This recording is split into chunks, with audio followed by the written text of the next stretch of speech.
Magandang araw sa inyong lahat. So, welcome back sa ating YouTube channel. So, ito nga pala ulit ang inyong buting Bishop Michael Acera ng San Mariano Ward under Philippines Ilagan Stake of Zion.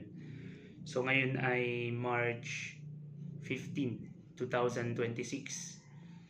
Mga brothers and sisters, no? Ang gagawin ko ngayong sa video na to ay ipapaliwanag ko sa inyo yung mga karanasan ko, ilan sa mga naging karanasan ko sa simbahan simula nang natawag ako bilang isang bishop ng The Church of Jesus Christ of Latter-day Saints. Una, i-share ko dun yung mga na-experience ko, kung ano yung mga naramdaman ko, kung ano yung mga ups and downs bilang isang bishop ng The Church of Jesus Christ of Latter-day Saints. At ultimately, ano yung mga natutunan ko galing sa mga karanasan ngayon. So, brothers and sisters, bilang kabilang sa isang totoong simbahan, kasi bilang mga members ng simbahan, we believe that this is the Church of Jesus Christ. Okay? Kung sino man yung mga nakikinig sa mga oras na ito na hindi pa member ng simbahan, you can pray about it. And I know that the Lord Jesus Christ and Heavenly Father will answer all your questions pertaining to the Church of Jesus Christ of Latter-day Saints. So, tinawag ako noong June 16, 2024, kung hindi ako nagkakamali. June 16, 2024, nung nagsimula akong tawagin na bishop. Okay, so ibig sabihin, lumipas na ang 2025, June 16, 1 year na ako doon. And 2026 na ngayon, March 15. Okay, kung sumahin natin, March, April, May, June. So 3 buwan na lang ay magiging 2 years na ako bilang bishop ng church na ito. Okay, at marami nang nangyari simula nung panahon na yan. Okay? Almost 2 years ago. So matotal, 1 year and 9 months na po ang inyong lingkod na bishop dito sa ward na ito. Okay? So, simulan natin yung mga pakiramdam ko. Ano ba yung pakiramdam ko bilang bishop? So, masaya bilang may dumaan. Okay?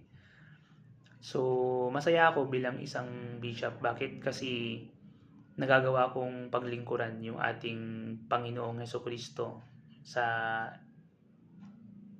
mga opportunities na binigay niya. Kaakibat na yan ng pagiging bishop. So una, may mga paglilingkod sa mga brethren, sa mga kasamahan kong mga leaders. Ganon din, paglilingkuran din namin.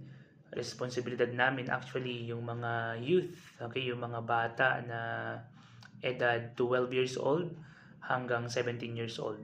Hindi lang yung mga youth, pati yung mga primaries din.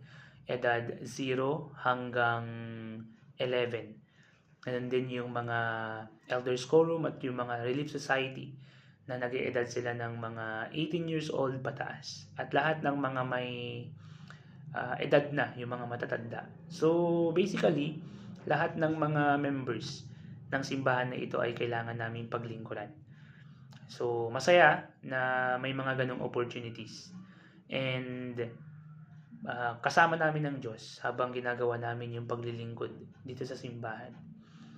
And ano ba yung mga pakiramdam ko nung past few days? Okay? So bilang member, bilang isang leader ng simbahan, malaki yung tiwala ng Panginoon na ibinigay niya sa amin. Especially sa akin personally, nararamdaman ko minsan parang hindi ako enough. Parang hindi ko nagagampanan yung mga tungkulin ko sa church. Sa sobrang dami ng mga members, especially dito sa amin, for example, meron tayong 600 plus. No, dito sa amin, ang statistics ng mga member ay 600 plus. Okay? Hindi siya biro na number. At bilang bishop, mahirap din silang protektahan, mahirap din silang turuan, merong mga iba't ibang ugali. Especially ang mga active namin dito ay nasa 1/4 siguro. Active na members ng simbahan na kumikilos, yung nagsisimba, ganun. So mga nasa 160, 170 ang nagsisimba. So nasa more or less 28% ng 600 membership ng simbahan yan. So naramdaman ko yung minsan mabigat din sa pakiramdam, minsan na parang pasan-pasan mo ang lahat, ikaw ang decision maker. Kahit sabihin natin meron tayong mga counterpart na mga leaders, for example sa RS presidency, for example sa EQ presidency, meron na lahat ng mga leaders, kumpleto naman sa San Mariano Ward. Pero yung mga leaders na yan ay aasa pa rin sa'yo dahil ikaw yung decision maker, ikaw yung may keys. Bilang bishop kasi ng The Church of Jesus Christ of Latter-day Saints, kami yung may hawak ng keys, authority to delegate things para mangyari yung mga activities na nangyayari sa ward na ito or sa kahit anumang ward ng simbahan ni Jesucristo. So, meron din yung mga pakiramdam na malungkot. Bakit malungkot? Dahil may mga miyembro ng simbahan, hindi maiiwasan, na siguro magkaiba kami ng perception, magkaiba kami ng mga paniniwala sa buhay, at minsan siguro meron siyang hindi gusto na nagagawa ko or nagagawa ng mga member ng bishopric or ng mga leaders sa simbahan. Kaya minsan nagkakaroon ng mga hindi maiiwasan na pagkakatampuhan ng mga miyembro ng simbahan. At lahat yan sa mga organization, lahat yan ay nangyayari. Okay? Hindi natin pwedeng itago yan. Kasi nangyayari talaga yan because all of us are human beings. Andito tayo sa mundo para matuto. Nandito tayo sa mundo para matrain. Nandito tayo sa mundo para malaman kung anong tama at kung ano ang mali. Nandito tayo sa mundo para masubukan tayo. So, yun yung ilan sa mga pakiramdam ko, brothers and sisters, sa buong paglilingkod ko ng 1 year and 9 months pa lang dito sa simbahan na ito. Kasi palang sinabi ko dahil yun nga, marami pa tayong pagdadaanan sa simbahan na ito.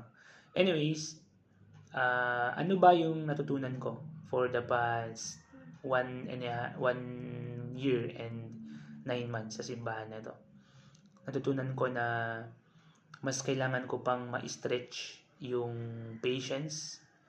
Natutunan ko na in terms of financial or finances ng simbahan, yung budget, hindi natin kailangan masyadong maging mabait na lahat ng mga activities ay bibigay na lang natin palagi. So, ang nangyayari dito, kapag ginagawa natin yun, hindi natin tinutulungan yung mga tao na maging self-reliance, kundi natuturuan natin sila na dumepende sa simbahan.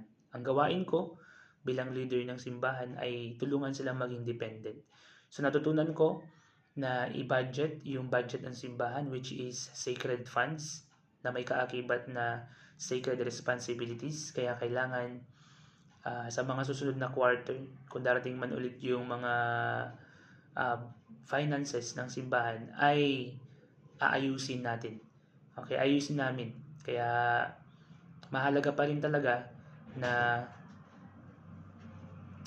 by the way, ito yung asawa ko, brothers and sisters. Paupo ko din. Nag-vlog ako. Ina-update ko yung mga viewers natin tungkol sa nangyayari sa akin sa pagiging bishop ko ng 1 and 9 months. 1 year and 9 months. So yun, pero ultimately, ano ba yung natutunan ko? So ano ba yung natutunan ko ultimately? Natutunan ko, brothers and sisters, na maging patuloy na humingi ng tulong sa Diyos. Kasi hindi talaga kaya kapag mag-isa lang. Meron akong master's degree. Meron akong bachelor's degree. And I am earning my doctoral degree sa isang prestigious school dito sa Isabela. Pero, hindi enough yun. Yung sweldo mo, yung intelligence mo, yung wisdom mo, nothing. Okay? Lahat yan ay walang halaga. Okay? Sa lahat ng gawain sa church, sa lahat ng gawain sa buhay, sa mundo, hindi ito makakatulong. I promise you that. Nakakatulong yan, of course, sa temporal, sa family, to provide. Pero hindi enough. Everything is not enough kung wala yung tulong or yung atonement ni Jesus Christ. Yun yung natutunan ko, brothers and sisters, na maging mapagpakumbaba pa rin tayo.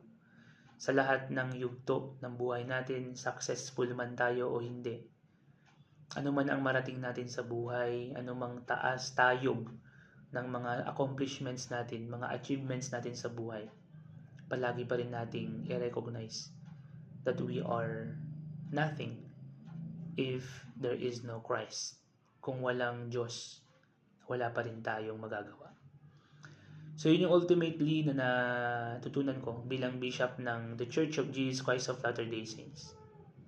And I hope sa mga susunod pang mga taon, kasi meron pa akong 3 taon at ilang buwan, hopefully, na mag-serve sa simbahan na ito. So nagtitrain na ako ng mga leaders na papalit sa akin, kasi kung hindi, tatagal ako dito. Pero yun, may kalungkutan din dahil syempre yung time ko generally or more ay na-spend ko sa church, syempre sa paglilingkod. And minsan may mga responsibilities ako bilang tatay, nagagampanan ko naman, pero minsan meron akong mga points or areas na syempre hindi ko natututukan, hindi ko napapabayaan, pero hindi ko nabibigyan ng emphasis, kagaya ng pagpapalaki sa anak ko. Ginagawa ko yung pagkakataon, lahat ng makakaya ko para palakihin siya ng maayos na may takot sa Diyos. Ganon din gawin yung mga kautusan ng Diyos sa loob ng tahanan. Pero minsan dahil mahirap hati-hatiin yung oras, nakakalungkot dahil nagkukulang tayo sa ilang mga bagay na ang pumupuno ay ang Panginoon. Pero alam ko na if we are going to do our best, the Lord will fill the gaps. Yun yung trabaho ng atonement ni Jesus Christ. Yun yung trabaho ng pagbabayad sa ala ni Jesucristo. Alam ko, brothers and sisters, na masaya mabuhay sa mundong ito.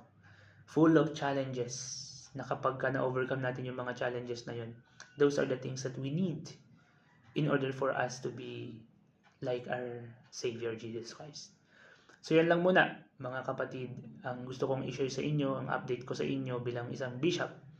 Once again, mahal na mahal kayo ng ating Ama sa Langit, mahal na tayo, and He wants all the successes of life to be for us. Okay? Gusto niya tayo maging successful at mabait siya. So maging masunurin lang tayo, and He will give us the blessings. And all these things I know are true. I live all these things in the name of Jesus Christ. Amen.